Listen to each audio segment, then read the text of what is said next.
Morning students, basic में first year और basic first year इसमें हम ट्रांसपोर्ट पढ़ रहे थे प्लाज्मा मेम्ब्रेन से ट्रांसपोर्ट या परिवहन। तो इसमें हमने देखो पिछली क्लास के अंदर ट्रांसपोर्ट के बारे में बात किए थे और बहुत सारे ट्रांसपोर्ट्स के बारे में पढ़ा था। आज हम पढ़ेंगे इसमें एक्टिव ट्रांसपोर्ट या सक्रिय परिवहन। ऐसा परिवहन जिसके अंदर पदार्थ या अणुओं या आयनों को एक तरफ से दूसरी तरफ यानी प्लाज्मा मेम्ब्रेन से एक तरफ से दूसरी साइड जाने में ऊर्जा की आवश्यकता होती है, इसीलिए इसको सक्रिय परिवहन या एक्टिव ट्रांसपोर्ट भी कहते हैं।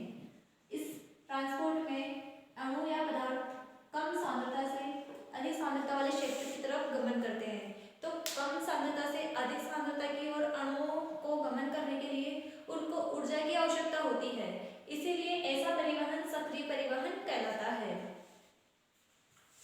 कोशिकाएं जिस माध्यम में उपस्थित रहती है उसमें अनेक पदार्थों के अणु व आयन्स आदि उपस्थित होते हैं। यह भी आवश्यक नहीं कि इसमें से उपयोगी अनेक अणुओं या आयन्स की सांद्रता बाहरी माध्यम में अधिक ही हो, यानी ये जरूरी नहीं है कि अणु और आयन्स जिस माध्यम में उपस्थित है उनके बाहरी माध्यम में सांद्रता अधिक ही हो। यदि ऐसा होता है तो यह अणु या आयन सुकरण विसरण यानी फैसिलिटेटेड डिफ्यूजन द्वारा विद्युत रासायनिक प्रवणता विभव के अंतर द्वारा चलित बल से कोशिका झिल्ली में प्रवेश कर जाते हैं और इनके भीतर प्रवेश करने की विधि उच्च ऊर्जा से निम्न ऊर्जा वाले क्षेत्र की ओर होती है। अब इस टीम के अनुसार जब परिवहन ऊर्जा के संदर्भ में प्रतिकूल परिस्थितियों में होता है, यानी ऊर्जा के संदर्भ में यानी पदार्थ है उच्च सांद्रता से निम्न सांद्रता की ओर अपने आप गति कर जाते हैं, उनके अंदर विद्युत रासायनिक बल होता है जिसकी वजह से उनके अंदर चलित बल होता है, जिसके कारण से वो अपने आप ही कोशिका झिल्ली में प्रवेश कर जाते हैं। लेकिन स्टीन साइंटिस्ट है 1960 में उन्होंने बताया स्टीन के अकॉर्डिंग के अनुसार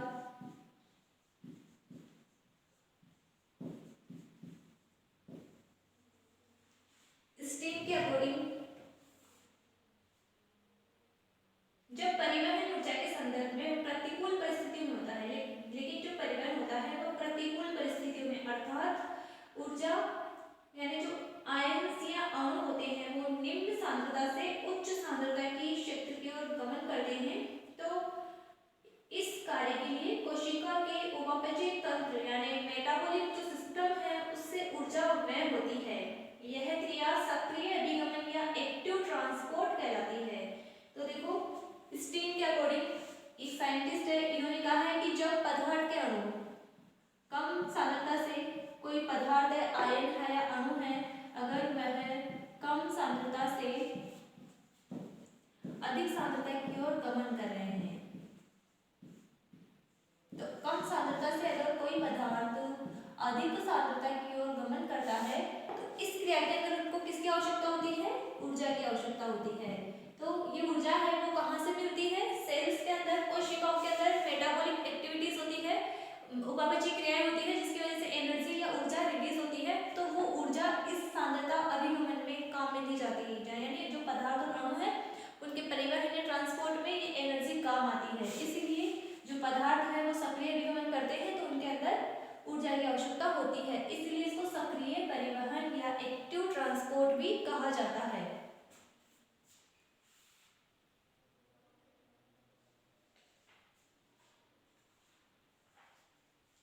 स्पष्ट है कि इस विधि में अणु या आयनों की गति सांद्रता प्रवणता के विपरीत दिशा में होती है, यानी इसके अंदर जो गति होती है वह अणुओं की जो गति होती है वह सांद्रता प्रवणता के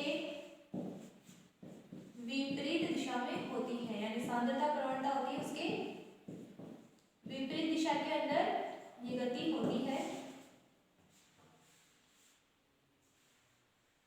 इस क्रिया के लिए कोशिका में ऊर्जा व्यय होती है, ऊर्जा का व्यय होता है, यानी कोशिकाओं से किसकी आवश्यकता होती है? ऊर्जा की, यानी ऊर्जा का व्यय, यानी ऊर्जा खर्च होती है, ऊर्जा का व्यय होता है। इस क्रिया के अंदर कोशिकाओं से ऊर्जा का व्यय करना पड़ता है जो कि एटीपी के रूप में प्रयुक्त होती है। जो ऊर्जा होती है वो एटीपी के रूप में यानी एडिनो ट्राइफॉस्फेट के अणु के रूप में यानी ऊर्जा खर्च होती है। एटीपी व्यय होने पर अणु या आयन परासरण दाब, सांद्रता, प्रवणता व वैद्युत रासायनिक प्रवणता के विपरीत दिशा में भी अर्थात कम सांद्रता वाले क्षेत्र से अधिक सांद्रता वाले क्षेत्र की ओर गमन करने लगते हैं। जब एटीपी का व्यय होता है तो अणु व आयन होते हैं परासरण दाब, सांद्रता, प्रवणता और वैद्युत रासायनिक प्रवणता, इन तीनों प्रवणताओं के विपरीत दिशा में कम सांद्रता से अधिक सांद्रता वाले क्षेत्र की ओर भी गमन कर देते हैं। जब एटीपी से ऊर्जा दी जाती है ना तो अणु है वो सांद्रता, प्रवणता और वैद्युत रासायनिक प्रवणता इन सब के विपरीत भी यानी कम सांद्रता से अधिक सांद्रता की ओर गमन कर जाते हैं जब उनको एटीपी दी जाती है।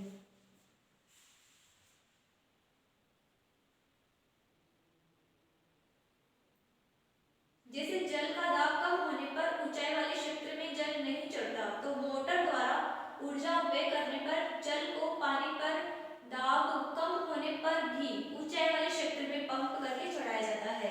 तो देखो जब जल है, जब हम घरों के अंदर या ऊंचाई वाले क्षेत्र पे जल चढ़ाते हैं तो अधिक ऊंचाई वाले क्षेत्र पे जल का दाब जब कम होता है तो जल नहीं पहुंच पाता है तो किसकी सहायता लेते हैं? मोटर की। मोटर चलाते हैं, दाब उत्पन्न करते हैं और ऊर्जा देके इस जल को ऊंचाई वाले क्षेत्र पे हम चढ़ा सकते हैं आराम से। तो इस तरह से ऊंचाई वाले क्षेत्र पे जल को चढ़ाना, ये भी सक्रिय परिवहन का एग्जाम्पल है। यानी इसको ऊर्जा या एनर्जी देके जल है उसको नीचे से ऊपर की तरफ टैंकियों में कहीं पे भी चढ़ाते हैं या ऊपर ऊंचाई पर अधिक ऊंचाई वाले क्षेत्रों में भी चढ़ा सकते हैं। तो जल को ऊंचाई वाले स्थान पर चढ़ाना।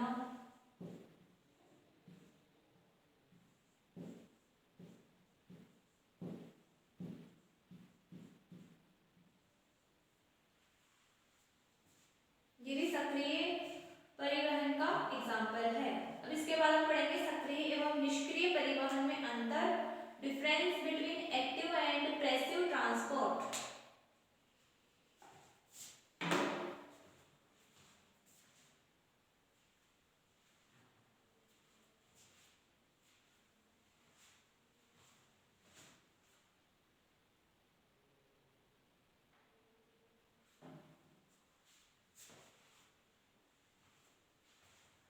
डिफरेंस पढ़ेंगे जो हमने पहले निष्क्रिय परिवहन पढ़ा और उसके बाद हमने एक्टिव यानी सक्रिय परिवहन पढ़ा।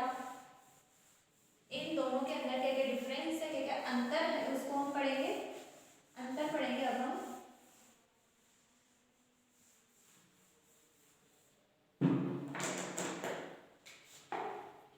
अब हम पढ़ेंगे डिफरेंस पढ़ेंगे between active and passive transport.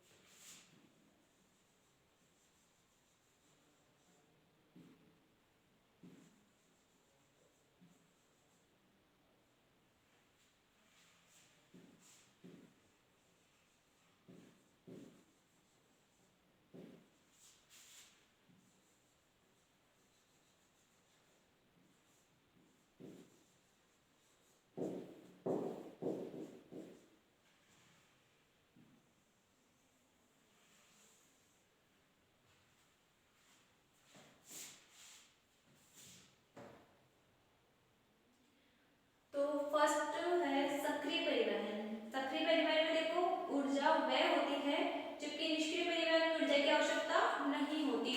एक तरफ लिखेंगे सक्रिय परिवहन या सक्रिय विगमन। सक्रिय परिवहन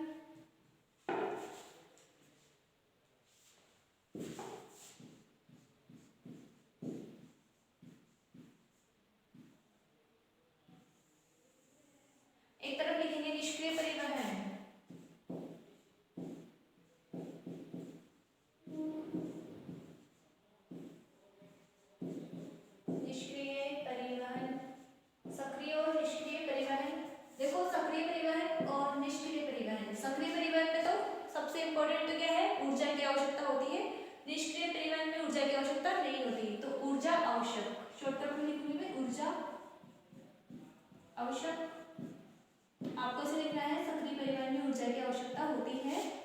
और निष्क्रिय परिवहन में ऊर्जा की आवश्यकता नहीं होती, तो ऊर्जा की आवश्यकता नहीं, ऊर्जा की आवश्यकता नहीं, यानी ऊर्जा की आवश्यकता नहीं होती इसके अंदर। फिर लिखेंगे इसमें, यह सक्रिय परिवहन के कारण शोषण की दर बढ़ जाती है। जब सक्रिय परिवहन होता है इसकी वजह से शोषण दर बढ़ जाती है, शोषण की दर, क्योंकि शोषण होता है तो उससे हमको एनर्जी मिलती है उस टाइम पे। तो सक्रिय परिवहन होता है तो जब ऊर्जा की आवश्यकता होती है ऐसे परिवहन में, तो एनर्जी की ज्यादा आवश्यकता पड़ती है, तो शोषण की दर भी बढ़ जाती है, तो शोषण की दर बढ़ जाती है। और निष्क्रिय परिवहन में शोषण दर पर कोई प्रभाव नहीं पड़ता, इस पे अप्रभावित। शोषण दर कैसी होती है? अप्रभावित, शोषण दर पे कोई प्रभाव नहीं पड़ता। फिर है, यह विद्युत रासायनिक प्रवणता के विपरीत क्रियाशील होता है। विद्युत रासायनिक प्रवणता होती है यानी अधिक सांद्रता से कम सांद्रता की ओर पदार्थों का गमन होता है, तो अधिक सांद्रता की ओर विद्युत रासायनिक प्रवणता होती है। तो यह विद्युत रासायनिक प्रवणता की विपरीत दिशा में ये गमन होता है, तो विद्युत रासायनिक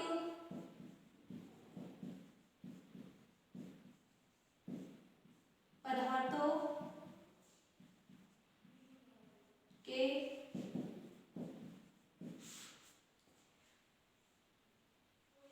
विद्युत रासायनिक सांद्रता प्रवणता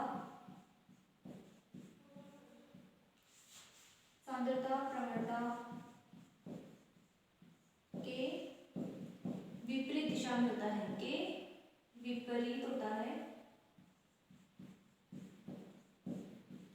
जबकि यह होता है विद्युत रासायनिक सांद्रता प्रवणता की दिशा में, उसकी दिशा में उसी के साथ साथ होता है, यानी विद्युत रासायनिक सांद्रता प्रवणता के अनुरूप क्रियाशील होता है।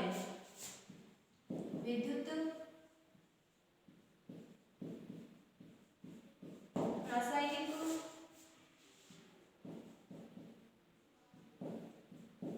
सांद्रता प्रवणता के अनुरूप क्रियाशील होता है, के अनुरूप, उसी के अकॉर्डिंग ये क्रियाशील रहता है।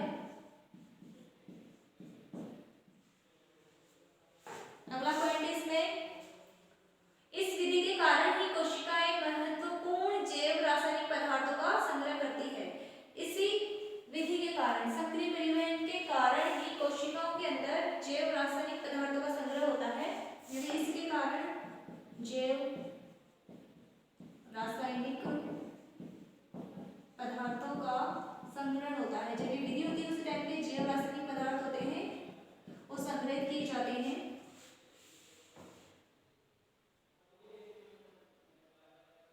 और निष्क्रिय परिवहन में जैव रासायनिक पदार्थों का संग्रह कोशिका में नहीं होता जब तक कि विद्युत रासायनिक सांद्रता प्रवणता पक्ष की न हो। तो इसके अंदर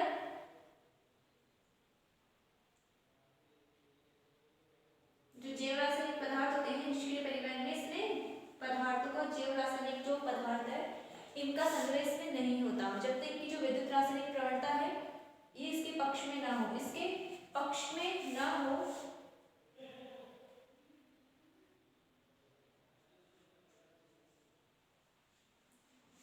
यानी ये जब तक इनके अनुरूप रहेगी निष्क्रिय परिवहन में, तब तक इनके अंदर जैव रासायनिक पदार्थों का संग्रह नहीं होता है। तो इसके अंदर यह अप्रभावित या जैव रासायनिक पदार्थों का संग्रह नहीं होता। इसमें ऐसे लिख सकते हैं, संग्रहण नहीं होता।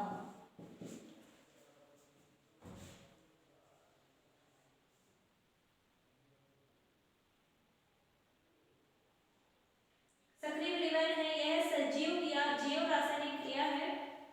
ये कैसी क्रिया है? या तो सजीव या जैव रासायनिक क्रिया है, सजीव या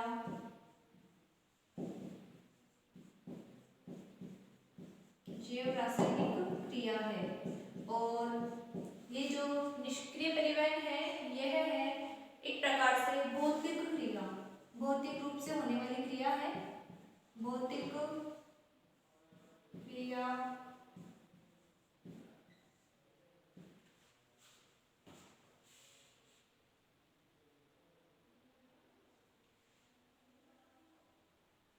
सक्रिय परिवहन है, इसके अंदर जो क्रिया होती है यह वाहकों की सहायता से संपन्न होती है। सक्रिय परिवहन है, इसके अंदर किसी न किसी वाहक की आवश्यकता होती है, तो यह क्रिया वाहकों की सहायता, बिना वाहक के ही नहीं जा सकते, मतलब आर पार, तो इनको वाहकों की सहायता की आवश्यकता होती है, वाहकों की सहायता आवश्यक। और इसके अंदर देखो निष्क्रिय परिवहन है, इनको किसी वाहक की आवश्यकता नहीं होती है, तो सहायता जरूरी नहीं होती, इनको सहायता या सहायता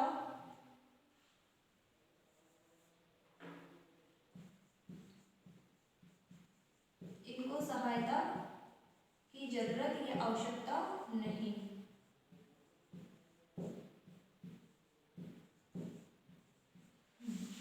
फिर है यह एक दिशीय क्रिया है, ये जो सक्रिय परिवहन है केवल एक ही दिशा में होता है, एक दिशीय, हमेशा एक ही दिशा में होने वाला एक दिशीय क्रिया है, जबकि निष्क्रिय परिवहन है वह द्विदिशीय, दो दिशा में होने वाला परिवहन है, यह द्विदिशीय निगमन है, परिवहन है, दो दिशाओं में होने वाला। तो निष्क्रिय परिवहन द्विदिशीय है, दोनों दिशाओं में होता है, जिधर सांद्रता अधिक होती है उधर अधिक सांद्रता से कम सांद्रता की ओर निगमन कर जाता है, तो ये दोनों दिशाओं में हो सकता है, जबकि एक ही दिशा में होता है क्योंकि इसमें ऊर्जा की आवश्यकता होती है। ये तीव्र गति से होने वाली क्रिया है, ये जो सक्रिय परिवहन है ये तीव्र गति से, बहुत तीव्र गति से होने वाली क्रिया है, जबकि जो निष्क्रिय परिवहन होता है वह धीरे धीरे होता है, यानी तीव्र गति से नहीं होता, ये होता है, ये धीमी क्रिया है या धीमी गति से होने वाली क्रिया, तो ये तीव्र गति से होता है और वो धीमी गति से होता है।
देखो सक्रिय परिवहन है, यह विधि ऑक्सीजन की आपूर्ति रुकने पर अवरुद्ध हो जाती है। सक्रिय परिवहन होता है, इसके अंदर अगर ऑक्सीजन है उसकी आपूर्ति बंद हो जाती है, मान लो ऑक्सीजन है उसका मिलना बंद हो जाता है, तो ऑक्सीजन की उपस्थिति में कोशिकाएं होती हैं, सेल्स होती है, वो रेस्पिरेशन करती है, श्वसन करती है, श्वसन अगर उस टाइम पे क्योंकि ऑक्सीजन नहीं मिलेगी तो श्वसन नहीं कर पाएगी और उससे एनर्जी नहीं मिल पाएगी, तो एनर्जी ना मिलने से एटीपी के अणु का निर्माण नहीं होगा, तो अणु का निर्माण यानी एटीपी नहीं बनेंगे, तो उस टाइम पे सक्रिय परिवहन में ऊर्जा की आवश्यकता तो होती है, ऊर्जा नहीं मिल पाएगी अगर एटीपी नहीं बनेंगे, तो इस तरह से ये जो सक्रिय परिवहन की क्रिया है वो रुक जाती है।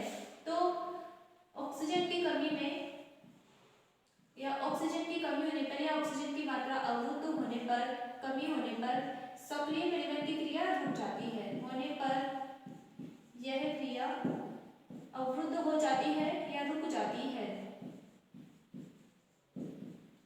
ये क्रिया है वो रुक जाती है। निष्क्रिय परिवहन है, निष्क्रिय परिवहन में ऑक्सीजन की आपूर्ति रुकने पर इस पर प्रभाव नहीं पड़ता, ऑक्सीजन की आपूर्ति चाहे से हो या ना हो इससे निष्क्रिय परिवहन में कोई प्रभाव नहीं पड़ता, तो इसमें लिखेंगे कोई प्रभाव नहीं,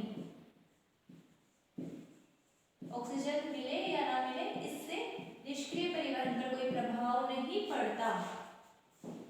फिर बाद में इसमें ताप में कमी होने पर यह क्रिया मंद हो जाती है।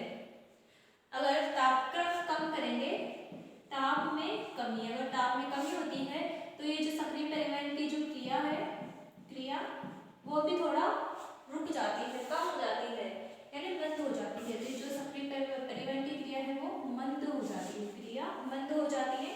और निष्क्रिय परिवहन में तापक्रम घटाने पर इस क्रिया की गति में कुछ कमी आती है। इसमें भी देखो ऐसा ही होता है, इसमें भी अगर ताप में कमी कर देते हैं, अगर ताप कम कर देते हैं तो क्रिया की जो गति की दर है वो थोड़ी धीमी हो जाती है, क्रिया थोड़ी धीमी हो जाती है। तो इस प्रकार से ताप भी को प्रभावित करता है।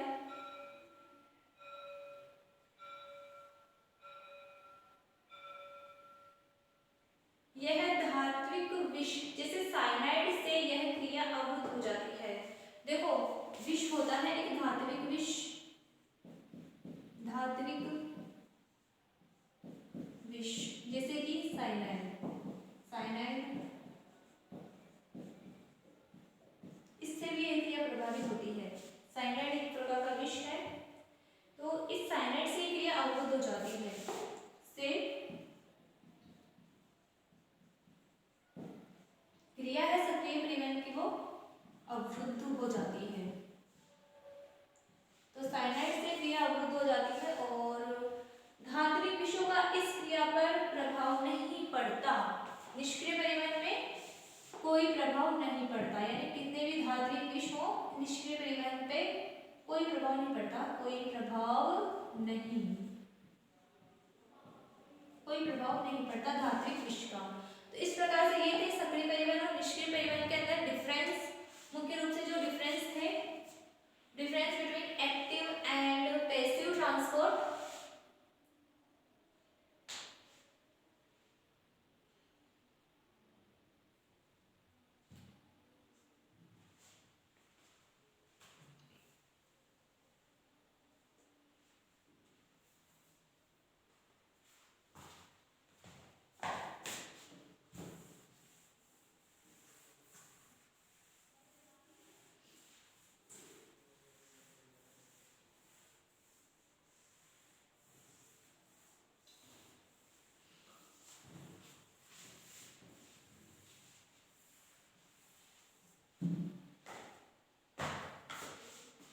अब देखो सक्रिय अभिगमन होता है तो उस टाइम पे एनर्जी की आवश्यकता होती है।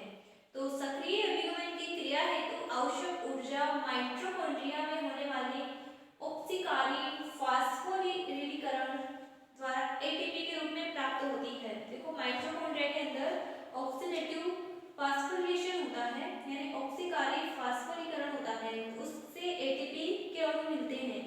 तो ये जो क्रिया है वो माइटोकॉन्ड्रिया में होती है।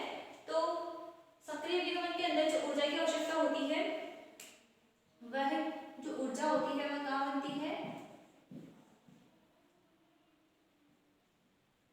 वह बनती है माइटोकॉन्ड्रिया में।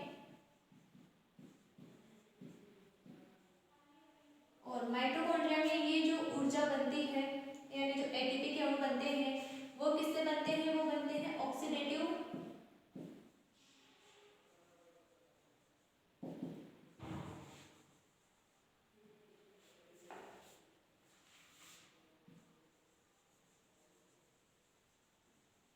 फॉस्फोरिलेशन,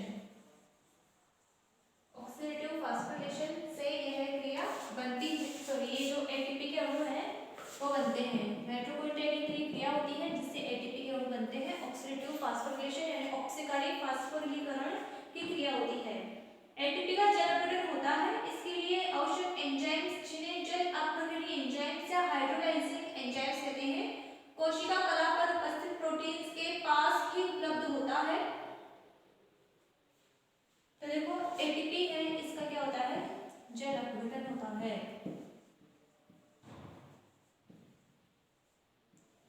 जल अपघटन होता है।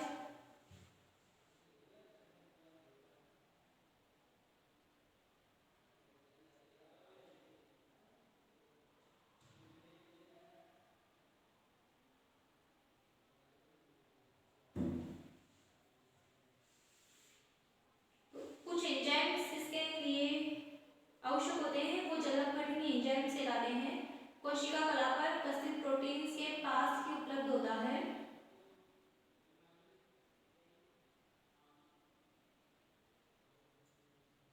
अगर कोशिकीय शोषण बाधित होता है तो सक्रिय अभिगम में भी बाधा आती है। यानी अगर कोशिका के अंदर शोषण किसी कारणवश रुक जाता है या बाधित होता है तो उसकी वजह से सक्रिय विगमन में भी बाधा आएगी। अतः ये कहा जा सकता है कि सक्रिय विगमन कोशिकीय शोषण से परोक्षतः प्रभावित होता है। कुछ ऐसे आयन का विषैले पदार्थ कुछ ऐसे रसायन के विषैले पदार्थ ज्ञात है जो कोशिकीय शोषण में अवरोध उत्पन्न करते हैं। सक्रिय परिवहन की क्रिया वृक्क आंत्र एवं तंत्रिका कोशिकाओं में सामान्यतः होती है। देखो सक्रिय परिवहन की क्रिया किस किस में होती है? एक तो होती है वृक्क, किडनी,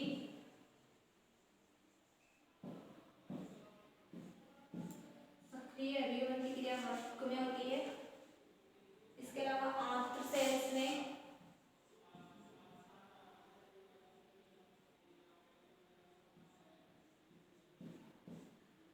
आंत्र में होती है।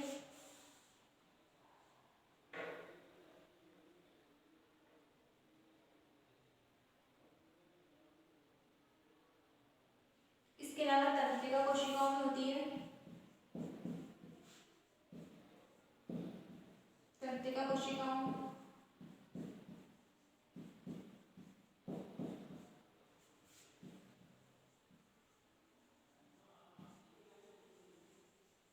या नर्व सेल्स में होती है।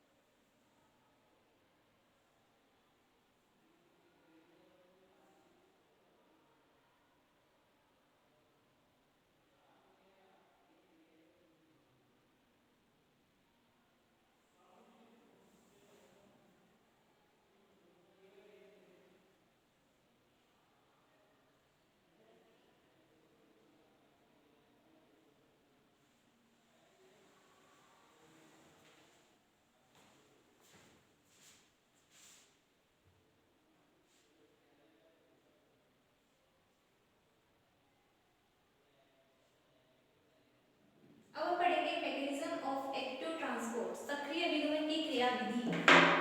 क्रियाविधि पढ़ेंगे इसकी, किस तरह से मैकेनिज्म है इसकी, क्या क्रियाविधि होती है इसमें। मैकेनिज्म ऑफ एक्टिव ट्रांसपोर्ट, सक्रिय अभिगमन की क्रियाविधि।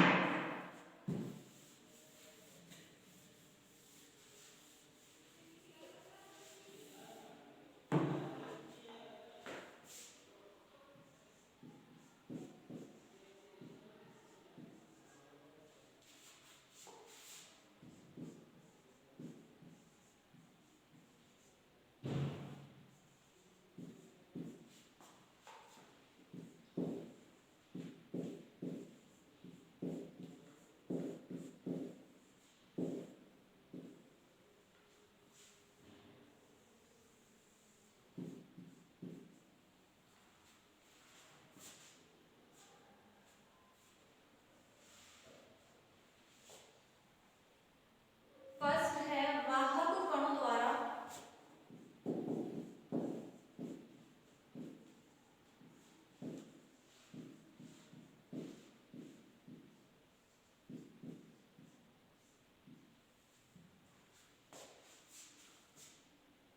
बाइकैरियल पार्टिकल्स यानी वाहक कणों के द्वारा, इसकी क्रियाविधि पढ़ेंगे। तो फर्स्ट इसके अंदर फर्स्ट स्टेप है वाहक कणों द्वारा, सेकंड है द्वार युक्त नालों द्वारा, द्वार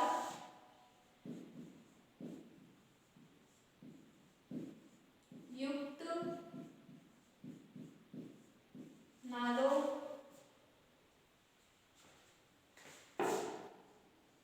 द्वारा।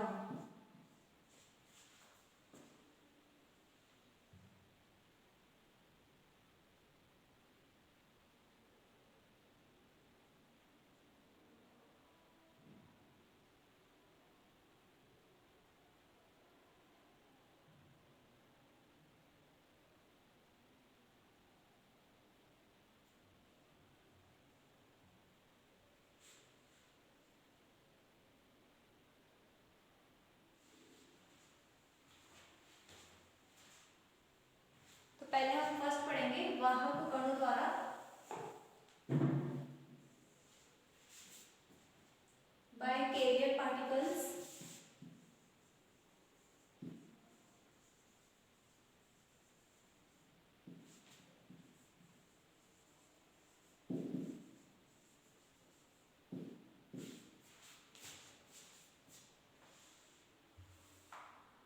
वाहक कण कोशिका झिल्ली के आंतरिक प्रोटीन्स होते हैं जो कुछ विशिष्ट विलेय कणों हेतु बंधुता दर्शाते हैं। ये कोशिका झिल्ली की सतह पर इन विलेय कणों के साथ वाहक विलेय जटिल बना लेते हैं। यह जटिल एटीपी से ऊर्जा प्राप्त कर ऊर्जा द्वारा संरूपीय परिवर्तन कर लेता है। जटिल अवस्था में यह वाहक कण विलेय को कला के दूसरी ओर पहुंचा देता है एवं विलेय से मुक्त हो जाता है। वाहक पुनः अपनी पूर्व स्थिति में रूपांतरित हो जाता है तथा अन्य विलेय कण के साथ बंधन बनाने हेतु तैयार रहता है। तो देखो ये जो वाहक कणों द्वारा, इसमें वाहक कण कोशिका झिल्ली के क्या होते हैं? आंतरिक प्रोटीन। हमने पढ़ा था कोशिका झिल्ली है, इसके अंदर की तरफ ये तो है लिपिड है, इसके अंदर की तरफ जो प्रोटीन होता है वो समाकलन प्रोटीन होते हैं। तो ये क्या होते हैं? वाहक कणों के रूप में आंतरिक प्रोटीन या समाकलन प्रोटीन अपनी भूमिका निभाते हैं, वाहक का काम करते हैं। तो ये कुछ विशिष्ट विलेय कणों हेतु बंधुता दर्शाते हैं। विशिष्ट विलेय के कण होते हैं, उनके साथ ही बंधन बनाते हैं, बंधुता दर्शाते हैं, तो उनके साथ ही बंधन बनाते हैं। और कोशिका झिल्ली की सतह पर इन कणों के साथ वाहक विलेय जटिल यानी कैरियर सोल्यूट कॉम्प्लेक्स वाहक विलेय जटिल बना लेते हैं। पदार्थों के साथ वाहक विलेय जटिल बनाते हैं या कैरियर सोल्यूट कॉम्प्लेक्स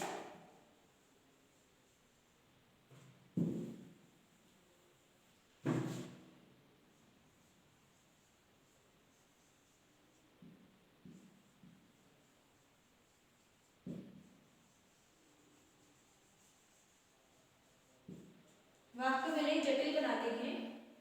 यह जटिल एटीपी से ऊर्जा प्राप्त कर संरूपीय परिवर्तन कर लेता है और जटिल अवस्था में यह वाहक कण विलेय की दूसरी ओर, विलेय को कला की दूसरी ओर, जो वाहक विलेय जटिल बनता है तो यह जो अणु है उसको दूसरी ओर पहुंचा देता है। एटीपी प्राप्त करके, ऊर्जा प्राप्त करके, और विलेय से मुक्त हो जाता है। ये कण वाहक अपनी पूर्व स्थिति में रूपांतरित हो जाता है।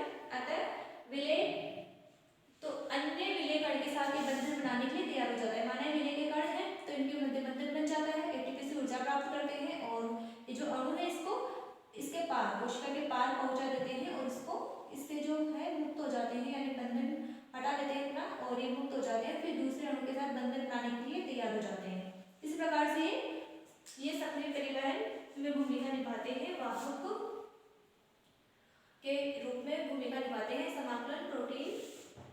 तो ये फर्स्ट था वाहक कणों द्वारा बाय कैरियर पार्टिकल्स।